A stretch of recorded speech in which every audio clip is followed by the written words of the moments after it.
It's Hurley in the morning on WPG Talk Radio 104.1. Ladies and gentlemen, since I am the Truth in Broadcasting and he is the author, the editor, and the publisher of StoneColdTruth.com, so it's a moral imperative, not to mention brand, enhancement to live up to the moniker. So we're both the truth in what we do. I can't make this up, what I'm about to say. It has to be truthful. Roger Stone, as we speak, is the toughest and the best interview in America that you could possibly be blessed if you're in my business to be able to achieve.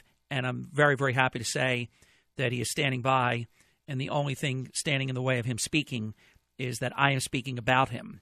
His name, I didn't count, but if I did, it was dozens of times. His name was raised literally 50 or more times by various scoundrels of the Democratic Party at the recent House Intelligence, the Permanent Select Committee, the House Intelligence Committee hearing on the so-called Russian interference in our November 8th, 2017 national general elections. Numerous Democratic members of the committee peppered FBI Director James Comey and NSA Director Admiral Mike Rogers about Roger Stone. My basically 40-plus year friend has consistently denied any improper contacts with any Russians whatsoever.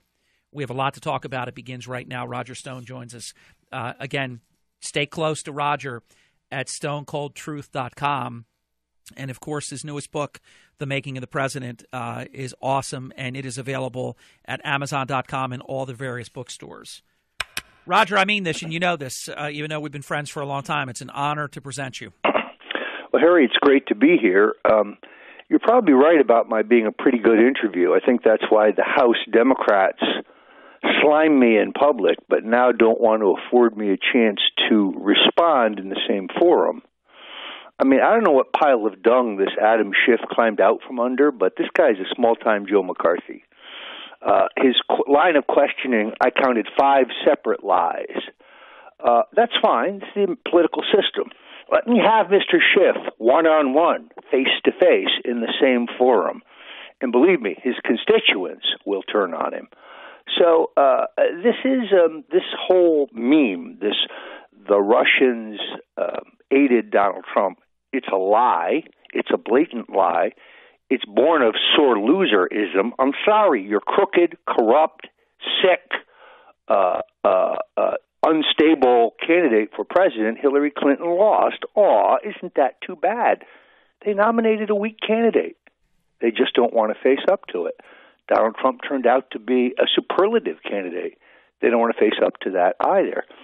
I can speak for myself. I never had any contact or any collusion with any member of or anybody representing the Russian state. The inference that my entirely public exchange with a hacker called Crucifer 2.0, who may or may not be a Russian asset, constitutes collusion is asinine to anyone who sits down and reads the exchange. Today you've got an article by Nick Kristof, this elitist prig who writes for the New York Times, again saying Stone knew about John Podesta's emails being hacked in advance. Conjecture and speculation and wrong. Nick, deal in facts, not slime, not your guesses. This man should be ashamed of himself, and the New York Times should be ashamed to post his crap, to be honest with you. You've been at a high level for many, many decades. I don't think you've ever been hotter than you are right now. I don't think your work has ever been more relevant, and that's sort of almost ridiculous for me to say, considering that you have worked with and for Nixon and Reagan and Bush and, Trump in the early exploration, Trump, in this gyration. So it's really kind of extraordinary that I believe your best work at StoneColdTruth.com is actually happening now. But even with your pedigree and all of your experience, is it kind of surreal when you're – I'm assuming – let me just ask you, you're the lawyer, not me, but you did watch the hearings, correct? Oh, of course. Okay. I mean, I knew you did, but I never got a chance to ask if you did. So as I say that, is it kind of surreal when you sit back and these members of the Senate are asking the FBI director and the NSA director, FBI Director Comey, do you know the name Roger Stone? Is that sort of like a little bit of surreal type of moment? Well, it's certainly Big Brother time. I mean, it's time for Mr. Comey to be discharged. Agreed. Let's look at the crack record. You remember the Sandy Berger affair? Sandy Berger was the national security advisor for Bill Clinton. He slipped into the National Archives. He stole classified documents, shoved them down the front of his pants. Those documents showed that Bill Clinton could have killed bin Laden, but he didn't. Now, Mr. Berger should have gone to prison, but the prosecutor in that case, Mr. Comey, found no crime. Berger walked. Then there's the Mark Rich affair. You remember him. Yeah. Mark Rich, international fugitive from justice, a swindler. He funnels millions of dollars to the Clinton Foundation through his wife, and Clinton jumps him ahead in the process and gives him a pardon. Clinton and Rich and the lawyers involved in this all should have been in prison, but the prosecutor, James Comey, he did nothing. He went through Hillary Clinton's emails, clearly illegal. He made a long speech about their illegality, and then he announced that he is not going to prosecute her. So if there's anybody who should be in the hot seat in terms of being questioned, it is Mr. Comey. This guy needs to be discharged and prosecuted. This crap about, we do have evidence of Russian collusion, we don't have evidence. Comey, put up or shut up. In other words, Harry, on January 20th, the day the president was inaugurated, the New York Times runs a front page story. Interestingly, the headline in the print edition is, "Wiretapped data of Trump associates utilized in inquiry." So that tells you right there that I have been unconstitutionally wiretapped. On the basis of what evidence? On the basis of what probable cause? It's okay, show it to me. Where's the hot email between me and Putin? Because if you don't have that or something like that, then this was a political witch hunt. And more precisely, their motives in wiretapping me, Manafort, others, and Donald J. Trump, who was very clearly wiretapped, was a political motivation.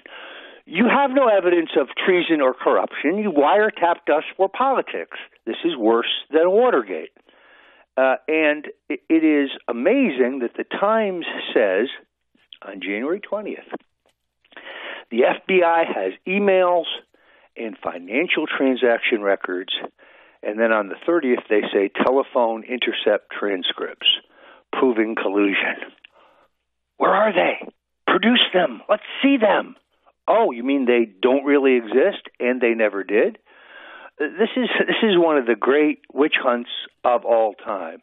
It's a scandal in search of evidence because there is no evidence.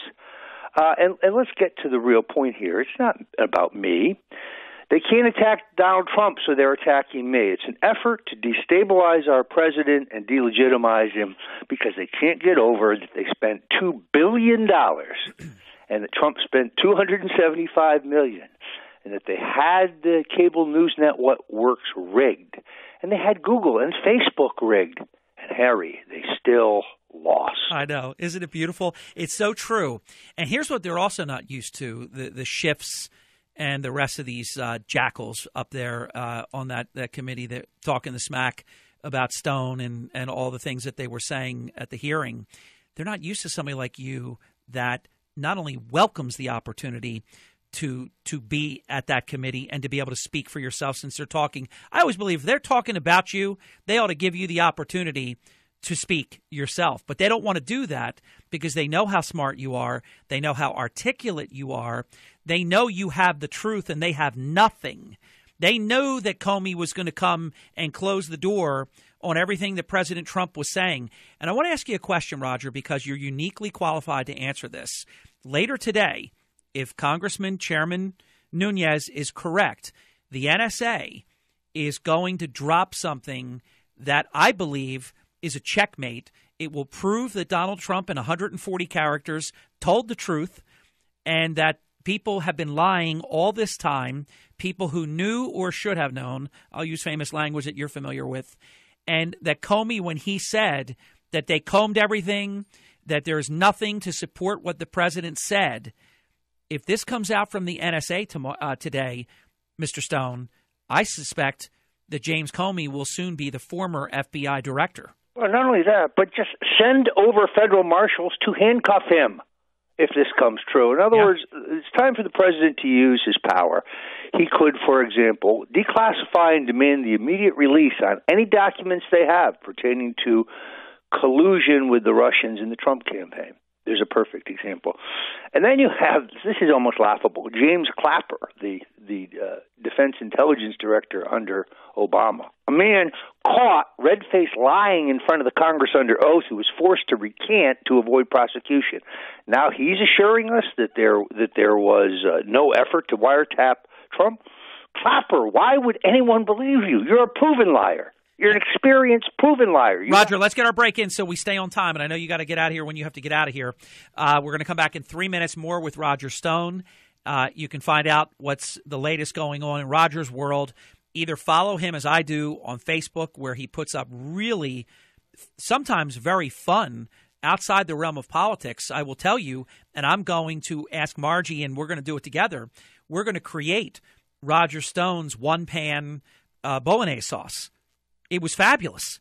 Roger put on, I would pay to go to his cooking class show. Roger puts on this whole recipe, tells you all the ingredients you need, like Paulie in Goodfellas tells you to make sure you slice the garlic very thin. Paulie said translucent, so he did it with a razor blade. Stone said very thin. And then he gives you all the ingredients and in what order you put them in, because people don't realize it's not just the ingredients, it's the order that you incorporate them. Stone gives you all this. That was just on a Facebook post in the last 24 to 48 hours. Then you have Roger Stone speaking about when he was poisoned. I'm going to ask him about that again. The T-bone, minding his own business, smashed right into. A very nefarious situation there. And then you might see Stone in a fashion segment or cooking segment. So he's a Renaissance man. And he's red hot. StoneColdTruth.com. Roger Stone, Hurley in the Morning. Back in just a few minutes. Hey, wake up with Harry Hurley and drive home with me, Sean Hannity, 3 to 6. It's all happening here on WPG Talk Radio 104.1. For our valued, most appreciated guest listeners, I just heard music to all of our ears. I'm always respectful of my guests, and that's, I think, the reason why we're in year 26 in a business that people usually last about 26 minutes. I said to Mr. Stone, how you doing with time? He goes, I'm doing good with time right now. He goes, kind of left it up to me. Tell me, what you need. So we're going to keep going, and I love that. Mr. Stone, if today, and I know this is conjecture to an extent, but there's really well-placed sources, including the chairman of the Intelligence Committee, who has seen the documents, and he says there is no doubt. So I know we're speculating only because the NSA hasn't released it, and then the committee has not released it to the American people, but Chairman Nunes said yesterday that it should be released today, these documents, and that he has seen the documents, and the documents prove that there were eyes and ears on President Trump and various members of the transition team.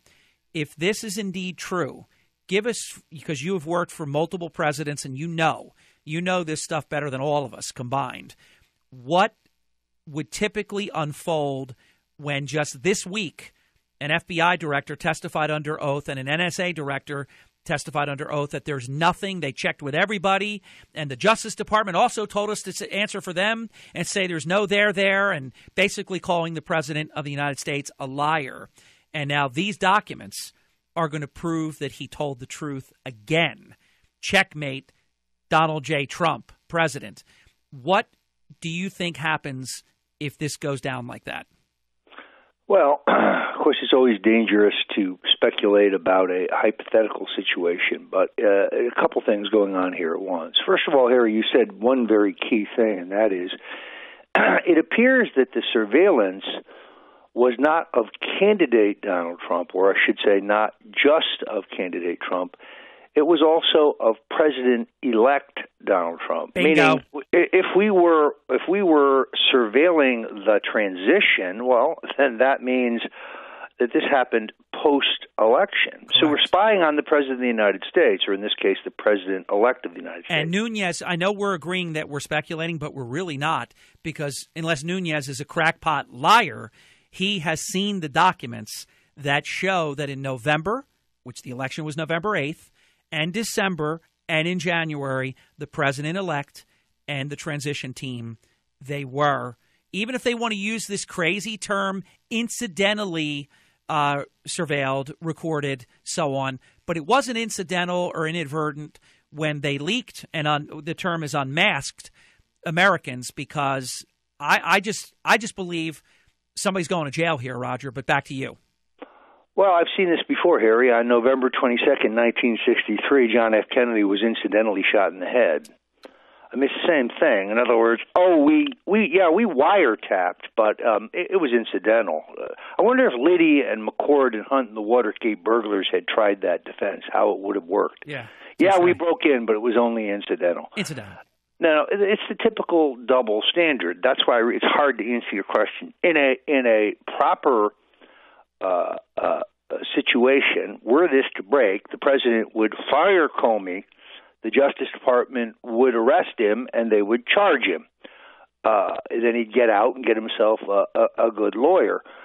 How many times this guy can lie and remain in office just astounds me. But I do believe this, Roger. To date, it's been incredulous to see this. But if it comes out today that the NSA releases these documents that the FBI knew about, and they won't release any of this stuff because Nunes made it clear the NSA is cooperating with his investigation, the FBI is not. So I want the American people listening right now that care about our country to understand the FBI is not cooperating. I believe Comey knows this is a real uh-oh moment. Maybe he didn't know that this was going to be released or whatever, but he was unambiguous, Roger, when he said that this did not happen, that it could not have happened, and he said that the president was basically lying, that it was not possible for him to have been surveilled. Now we're going to learn, and the congressman has already said he has learned, so it's not speculative to him, that this surveillance did take place. And as you mentioned, and I think it's the most important point on this topic, they were surveilling the president-elect of the United States. And according to both Catherine Herridge and also Bill Gertz, two great ones, and also Nunes himself, it appears that there is proof that they were really doing the surveillance on the Americans, the American president-elect and the other Americans in the transition team, in thinly disguising it as though they were doing foreign surveillance. And if that is provable, that's checkmate, Roger Stone. Well, one of the questions we don't know, Harry, of course, is what was the authority for the wiretap of Donald Trump and several of his aides, including myself? If, in fact, there is a secret FISA warrant, which I believe there is, now the FISA court's interesting because it requires no probable cause, it requires no evidence. The government can pretty much get anyone wiretapped. It can get approval for a warrant on just about anyone. It's a rubber stamp, generally speaking, for the government. If there was a FISA warrant on Donald Trump, which I believe there was, then that will be their legal excuse, that we had the authority to do this spying. And when you say, well, on basis of what evidence or what probable cause, they will point out correctly they don't need one. All right, well, I'm going to give you that. I'm going to give you that because we went over the stats in the last couple of weeks that something like 2 of these FISA requests were rejected out of tens of thousands in 8 years of Obama. So I'm going to give you that they could get it because, as you know, you can indict a ham sandwich. So I say they could get a FISA judge to agree to the surveillance. However, even if I concede that to the great Roger Stone, the leakers who unmasked the Americans, that is also criminal. Yeah, I am not in disagreement, Harry. This is becoming more like Watergate every day, meaning that it is a mess that cannot be sorted out. If you notice, as soon as the president charged in his Twitter feed that he had been, wiretapped or bugged, the entire intelligence agency did an immediate reverse on the question of whether there was Russian influence. Almost immediately, they announced that they had found nothing, hoping for a standoff, hoping for a Mexican standoff, and perhaps we could make the whole thing go away now that they were busted. They reversed themselves so many times. First, there is no evidence. There is some evidence. Now there is no evidence. As the person who is at the end of the yo-yo string here, this is really, really annoying. It has a chilling effect on my ability to make a living. You are forced to look at headlines in the morning that say, Trump associate under FBI investigation.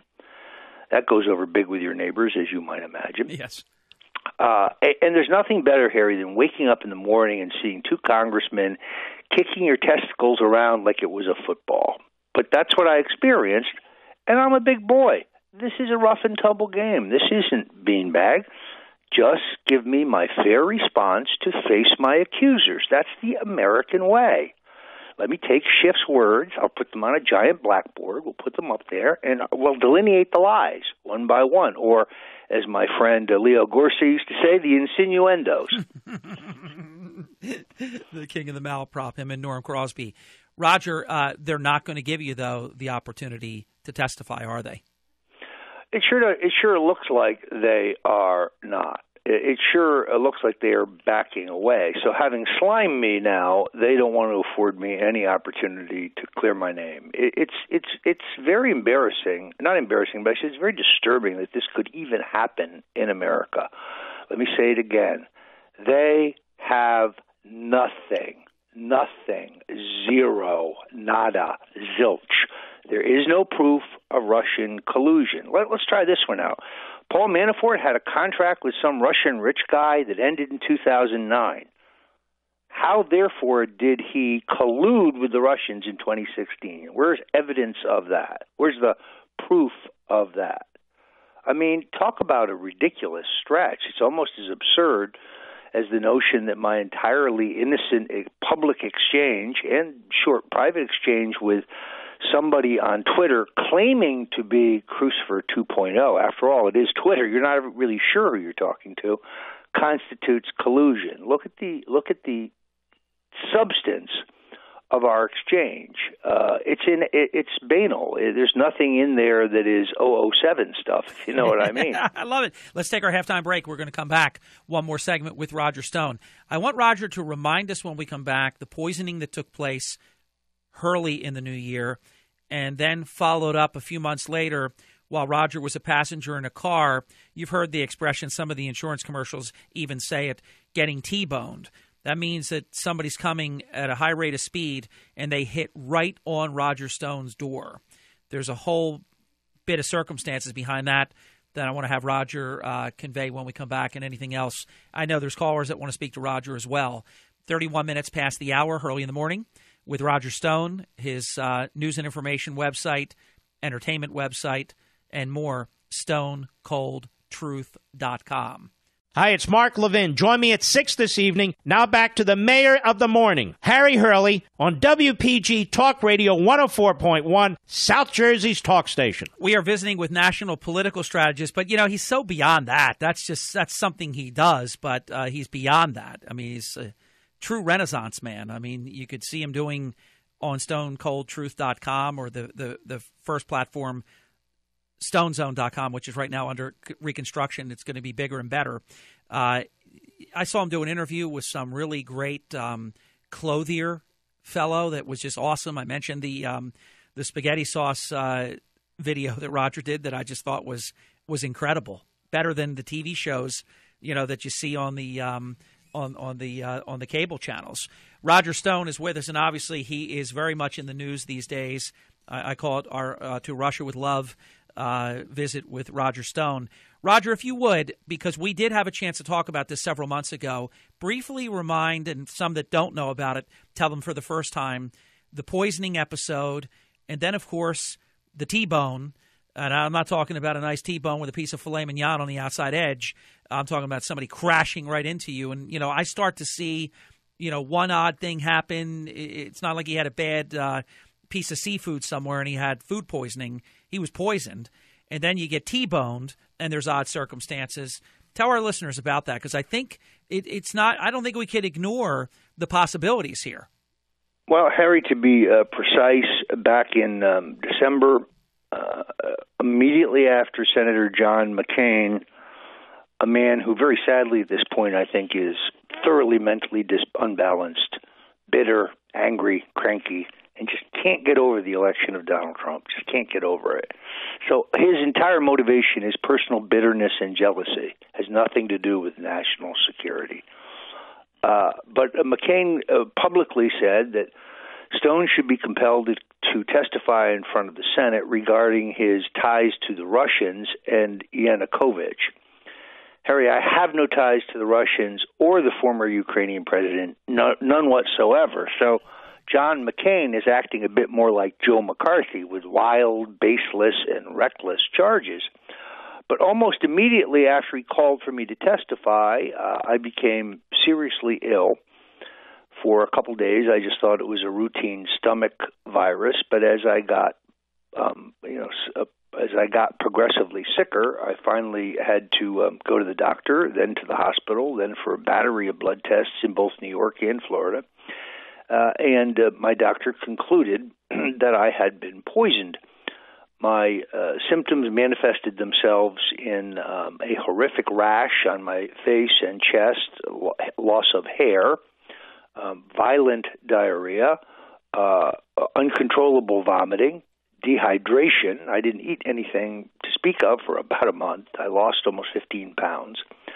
Night sweats, a fever of over 100 degrees for 17 days straight. I do not recommend this as a weight loss regimen, I must tell you. Then more recently, by the way, the good news was, obviously, I survived. Then more recently, literally on the day after the House Democrats call on me to testify for their committee, the House Intelligence Committee, I was on my way to a speech in Orlando. By the way, fabulous event in Orlando. I mean, it was really a Stone Zone love fest. Enormous crowd. We probably sold 300 or 400 copies of The Making of the President 2016, which we haven't spent enough time talking about today. And on the way, as we were driving through a residential area trying to take a shortcut to the Turnpike entrance, we were hit broadside by a dark gray, or I should say matte gray, four-door sedan, the windows completely tinted out so you couldn't see who was inside. Hit us at full force, then jammed it in reverse, had not sustained as much damage to his car as ours, because we were incapacitated. Our car stalled and would not restart and was undrivable, obviously. That was not so of the assailant's car. He just jammed it in reverse and took off. My airbags had deployed both in the front and on the side, so I couldn't see much of that, but the driver's airbag had not deployed, and he was able to clearly see the person who hit us back up and drive away. A bystander, a witness, had the presence of mind to take down the number on the paper temporary license tag for this car, and when the Broward County Sheriff's Office ran the number, they of course found out it was a fake. So, can I prove there was an effort to kill me or to silence me? No. But it would not be outrageous speculation. Why would somebody hit and run and then disappear? I would say these are potentially 2 attempts on my life. Now, why would someone want to silence me? It's very simple. If I go to their hearings, the whole myth of Russian collusion is over. I will prove that it is a damnable lie. There's a good reason to stop Stone from testifying. So it's not the Russians who would like me not to testify. I don't think they have any exposure. They weren't colluding with any Trump aides. They may have been trying to collect information. And I do know, and this is breaking news, Carter Page, the third man wiretapped, his trip to Russia was approved by Corey Lewandowski, the Trump campaign manager at the time, and it is possible that Lewandowski was running Page as some kind of an operative.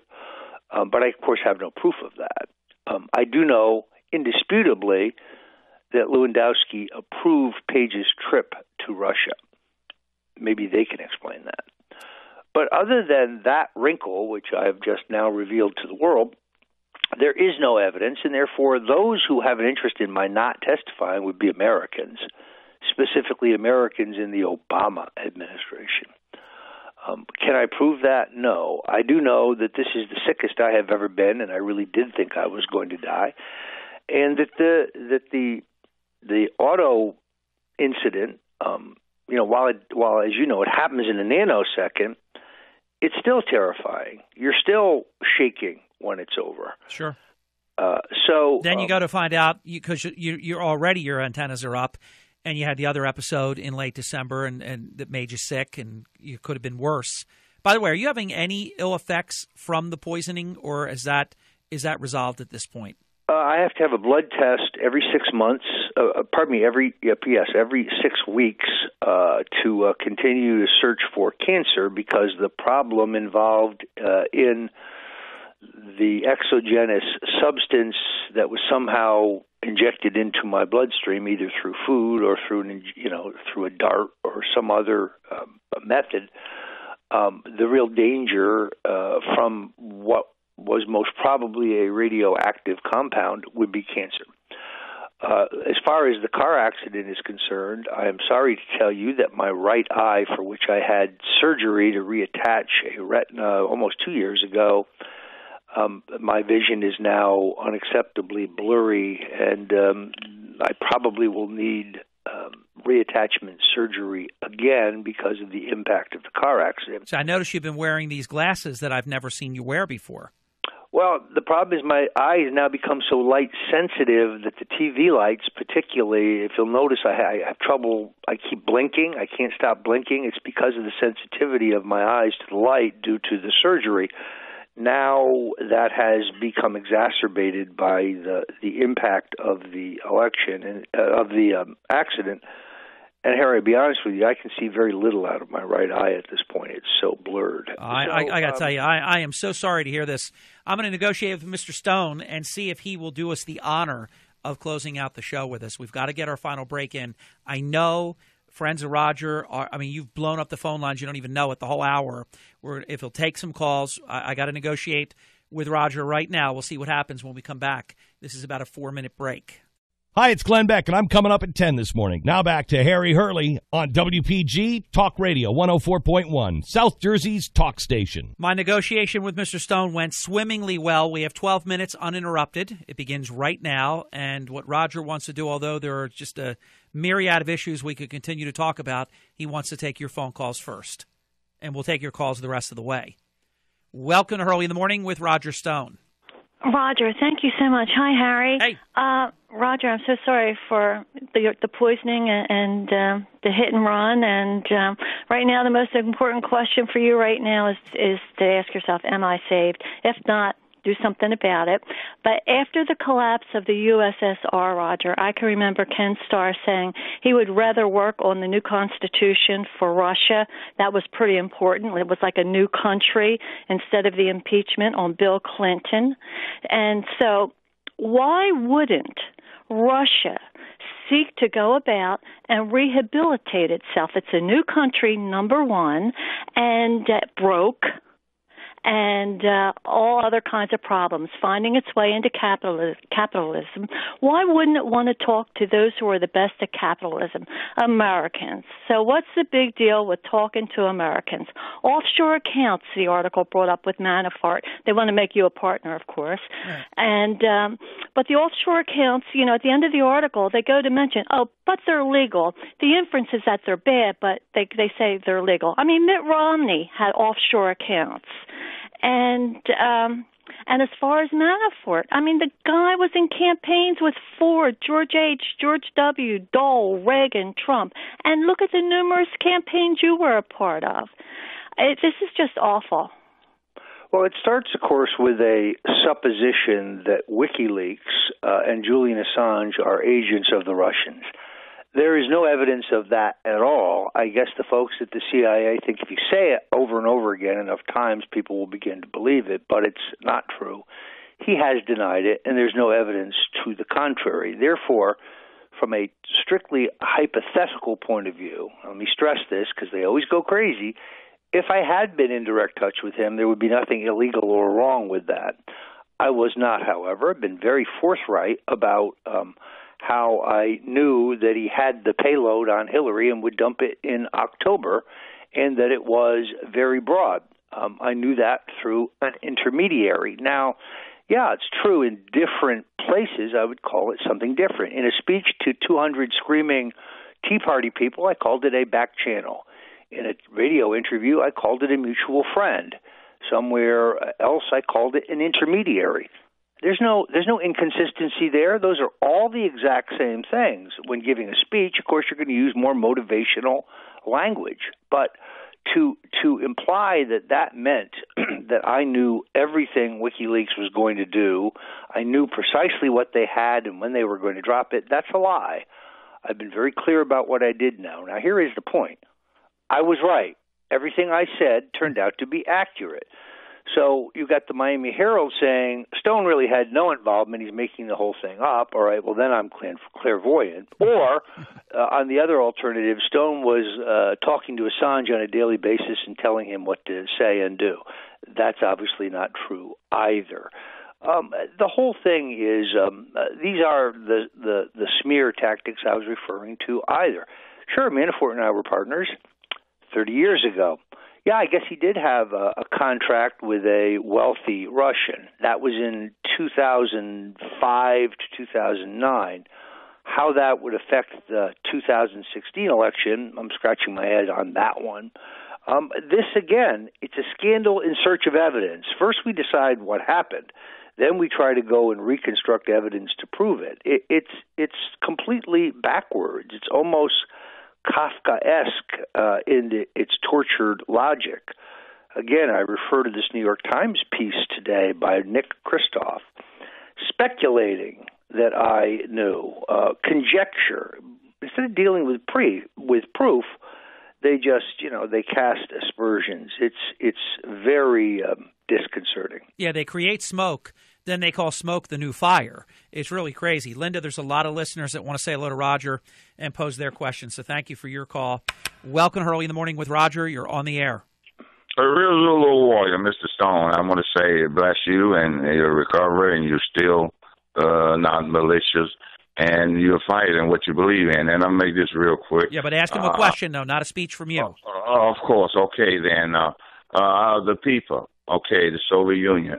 We understand the level you're dealing with in security and NSA. But the American people go back a long way question, from war. Please. Question. Okay, how you man? What are we going to do about the concerns the American people had with all the past actions of the Russian war and deception? And who think that the Russians are not involved in the Democrats or Donald Trump, and why shouldn't they try to listen to protect Donald Trump or the president or anyone messing? All right, thanks. Let me address your question. Go. That, of course, is the great irony here, which is there was a presidential candidate completely in bed with the clique around Putin. There was a presidential candidate, and that candidate and their associates made millions of dollars out of their association with the clique around Putin. Sadly, however, that candidate is Hillary Clinton. Yeah. Tony and John Podesta had a bigger contract with the Russian millionaire who Manafort is being accused of being associated with. 3 times as much money were paid to the Podesta brothers. Harry, have you read that anywhere? No. How about the uranium to Russia? Well, and that is well known. So this is classic projection.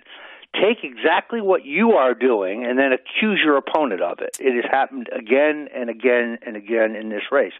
There is one candidate who was in bed with Vladimir Putin and his regime. That would be Hillary Clinton and her butt boys, John and Tony Podesta. And she got lost in the woods.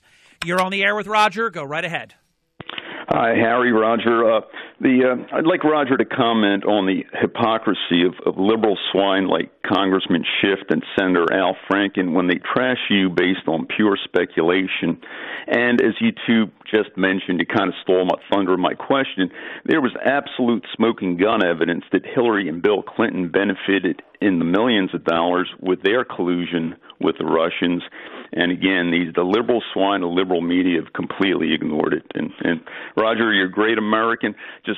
You're doing a disservice to Joe McCarthy when you call these liberal tactics McCarthyism. Joe McCarthy was right. If you read Blacklisted by History, you'll see he was right much more than he was wrong. So take care, Roger. Book, Harry. A great book, Blacklisted by History, by my longtime friend Stan Evans, who passed away a couple of years ago. And you're right, except for I don't have time to educate the American people about what really happened regarding McCarthy, and most people understand the implications. Exactly. Are you now, or have you ever been a member of the Communist Party? And they used it to go after people in Hollywood, and after any enemy that they had. And it does. I agree with Bob. He is literally accurate, but the example is also very effective. So, to digress here, Al Franken. First, let's address this. As a comedian, Al never funny, never even minimally funny. Saturday Night Live, terrible. I mean, the guy should find some other line of work. Oh, wait a minute, he did. Now he's a U.S. senator. Reckless, baseless, irresponsible, and a punk. I know Al. I know him well. He's not fit to sit in the U.S. Senate because he smears fellow Americans. He should be more concerned about the fact that I, as a U.S. citizen, have been wiretapped by the government for no reason whatsoever. Jump up and down about that, Al. He really is embarrassing.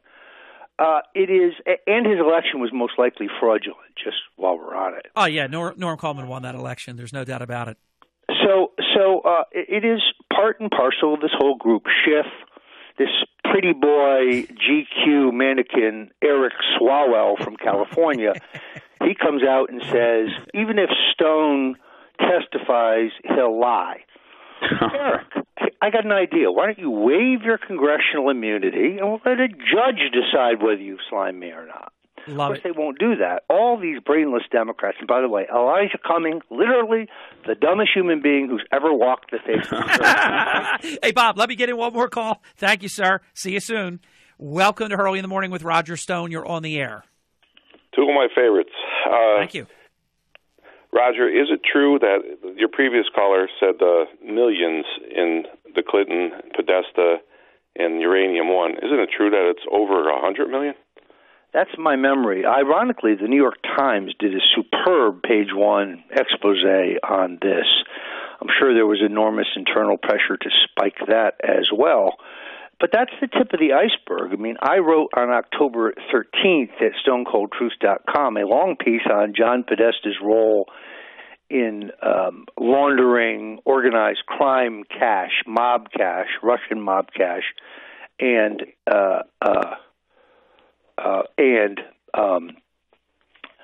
then pardon me, somebody's just handing me a note here. And that was published. It was not only cleansing or laundering mob money for the Russians, but doing so for the Clinton Foundation. So the uranium scandal is just the tip of the iceberg. And it was funny. I heard this morning Trey Gowdy, and it was from another day. He had mentioned as far as this masking and unmasking, he had mentioned some names of who had knowledge, and guess whose name came up?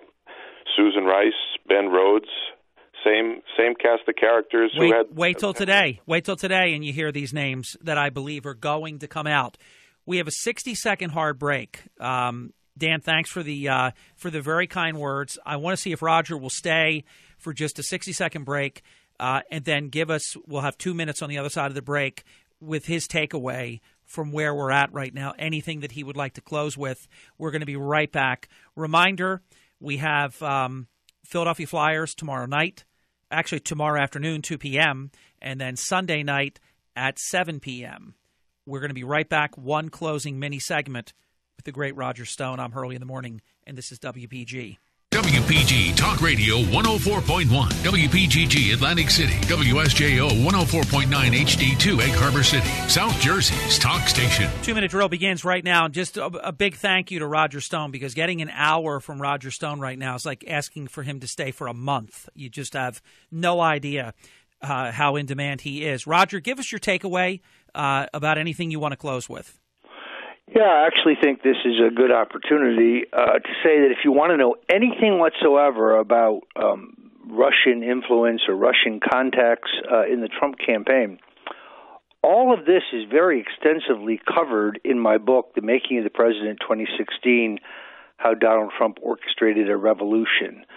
In anticipation of this moment, I have laid it all out there, and I put the lie to the Russian myth.